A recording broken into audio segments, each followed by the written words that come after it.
صلی علی نبینا صلی علی محمد۔ السلام علیکم، میں ہوں محمد عمر اور آپ دیکھ رہے ہیں آپ کا اپنا اسلامک چینل دین کی باتیں۔ امید ہے آپ سب خیریت سے ہوں گے۔ آج اللہ تعالیٰ کے فضل و کرم سے ہم ایک نیا سلسلہ حیات صحابہ کے نام سے شروع کرنے جا رہے ہیں، جس میں انشاءاللہ ہم صحابہ اکرام رضی اللہ تعالیٰ عنہم کے واقعات کو بیان کریں گے۔ اللہ تعالیٰ سے دعا ہے کہ اللہ تعالیٰ ہمیں انہیں سننے اور ان پر عمل کرنے کی توفیق عطا فرمائے۔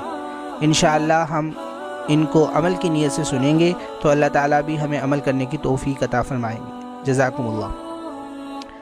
ہماری ہر نئی آنے والی اسلامک ویڈیوز دیکھنے کے لیے چینل کو سبسکرائب ضرور کریں اور بیل آئیکن کے بٹن کو بھی دبائیں تاکہ آپ کو ساری ویڈیوز بر وقت مل سکیں، اور ویڈیوز کو شیئر کر کے آپ بھی ثواب میں شریک ہوں۔ جزاکم اللہ۔ بسم اللہ الرحمن الرحیم۔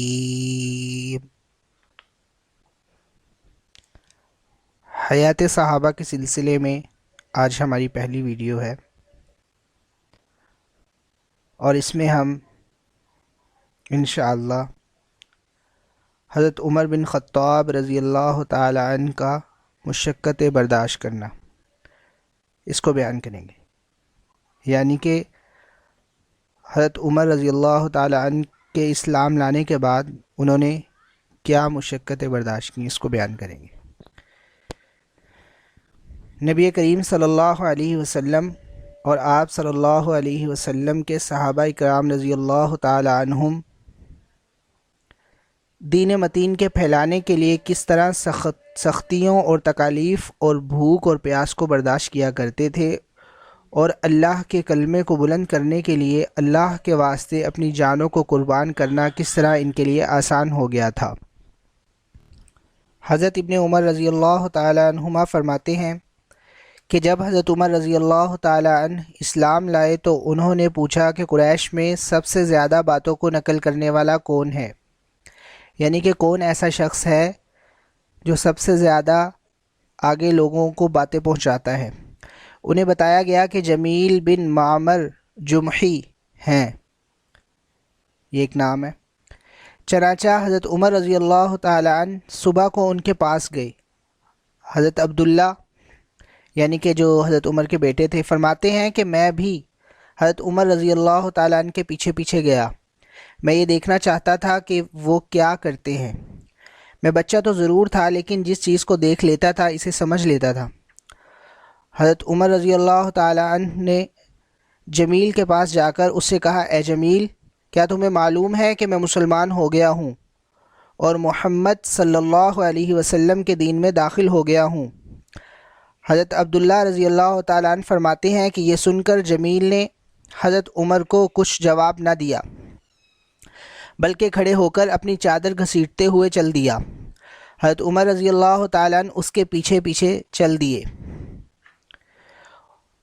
اور میں یعنی کہ حضرت عبداللہ بن عمر حضرت عمر کے بیٹے حضرت عمر کے پیچھے، یہاں تک کہ جمیل نے مسجد حرام کے دروازے پر کھڑے ہو کر زور سے پکار کر کہا، اے جماعت قریش، غور سے سنو، خطاب کا بیٹا عمر بے دین ہو گیا ہے۔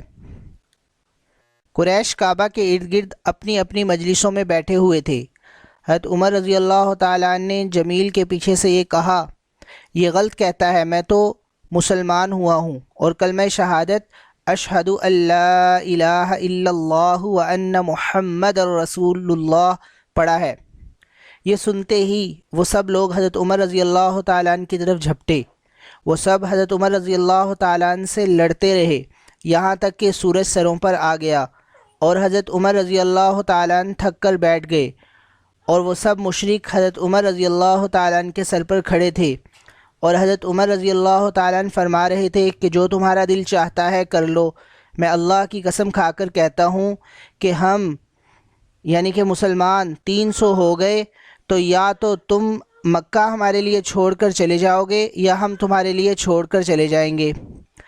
حضرت ابن عمر رضی اللہ تعالیٰ عنہ یعنی کہ حضرت عمر رضی اللہ تعالیٰ عنہ کے بیٹے فرماتے ہیں یوں ابھی ہو ہی رہا تھا کہ قریش کا ایک بوڑھا آدمی سامنے سے آیا جو یمنی چادر اور دھاری دار کرتا پہنے ہوئے تھا۔ وہ ان کے پاس آ کر کھڑا ہو گیا اور اس نے پوچھا تم لوگوں کو کیا ہوا؟ لوگوں نے کہا عمر بے دین ہو گیا ہے۔ اس بوڑھے نے کہا ارے چھوڑو، ایک آدمی نے اپنے لیے ایک بات پسند کی ہے، تم اس سے کیا چاہتے ہو؟ کیا تم یہ سمجھتے ہو کہ قبیلہ بنو عدی اپنے آدمی یعنی حضرت عمر رضی اللہ تعالیٰ عنہ کو ایسے ہی تمہارے حوالے کر دیں گے؟ کیونکہ حضرت عمر رضی اللہ تعالیٰ عنہ قبیلہ بنو عدی کے آدمی تھے، یعنی کہ انہی کے قبیلے میں سے تھے۔ اس آدمی کو چھوڑ دو اور چلے جاؤ۔ حضرت ابن عمر رضی اللہ تعالیٰ عنہ کہتے ہیں یعنی حضرت عمر کے بیٹے کہ اللہ کی قسم اس بڑے میاں کے کہتے ہی وہ لوگ ایسے حضرت عمر سے چھٹ گئے جیسے کہ ان کے اوپر سے کوئی چادر اتار لی گئی ہو۔ جب میرے والد ہجرت کر کے مدینہ چلے گئے تو میں نے ان سے پوچھا اے ابا جان، جس دن آپ اسلام لائے تھے اور مکہ کے کافر آپ سے لڑ رہے تھے تو ایک آدمی نے آ کر ان لوگوں کو ڈانٹا تھا جس پر وہ لوگ سب آپ کو چھوڑ کر چلے گئے تھے، وہ آدمی کون تھا؟ حضرت عمر رضی اللہ تعالیٰ عنہ نے فرمایا اے میرے بیٹے، وہ عاص بن وائل سہمی تھے۔ حضرت ابن عمر رضی اللہ تعالیٰ عنہما فرماتے ہیں کہ حضرت عمر رضی اللہ تعالیٰ عنہ گھر میں خوفزدہ بیٹھے ہوئے تھے کہ اتنے میں عاص بن وائل سہمی جن کی کنیت ابو عمرو ہے ان کے پاس آیا۔ وہ یمنی چادر اوڑھے ہوئے تھا اور ایسی قمیص پہنے ہوئے تھا جس کے پلے ریشم کے ساتھ سلے ہوئے تھے۔ یہ ابو عمرو یعنی عاص بن وائل سہمی بنو سہم قبیلہ کے تھے اور یہ لوگ زمانہ جاہلیت میں ہمارے حلیف تھے۔ اس نے حضرت عمر رضی اللہ تعالیٰ عنہ سے پوچھا تمہیں کیا ہوا؟ حضرت عمر رضی اللہ تعالیٰ عنہ نے کہا کہ تمہاری قوم کہہ رہی ہے کہ اگر میں مسلمان ہو گیا تو مجھے قتل کر دیں گے۔ تو اس نے کہا اب تمہیں کوئی کچھ نہیں کہہ سکتا، یعنی یہ بات کہہ کر انہوں نے عاص بن وائل سہمی نے جو ہے وہ حضرت عمر رضی اللہ تعالیٰ عنہ کو امن دے دیا۔ عرب میں یہ ہوتا تھا کہ اگر کوئی بندہ کسی کو امن دے دیتا تھا تو کوئی بھی بندہ اس کو کچھ نہیں کہہ سکتا تھا کیونکہ وہ اس کے امن میں داخل ہو جاتا تھا۔ تو عاص بن وائل سہمی نے یہ کہہ کے کہ اب تمہیں کوئی کچھ نہیں کہہ سکتا حضرت عمر کو امن دے دیا۔ حضرت عمر رضی اللہ تعالیٰ عنہ فرماتے ہیں کہ اس کے اس کہنے کے بعد مجھے اطمینان ہو گیا اور میں محفوظ ہو گیا۔ عاص گھر سے باہر نکلا تو دیکھا کہ ساری وادی لوگوں سے بھری ہوئی ہے۔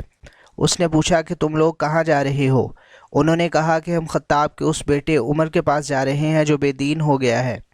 تو عاص نے کہا نہیں، اسے کوئی کچھ نہیں کہہ سکتا۔ یہ سن کر وہ تمام لوگ واپس چلے گئے۔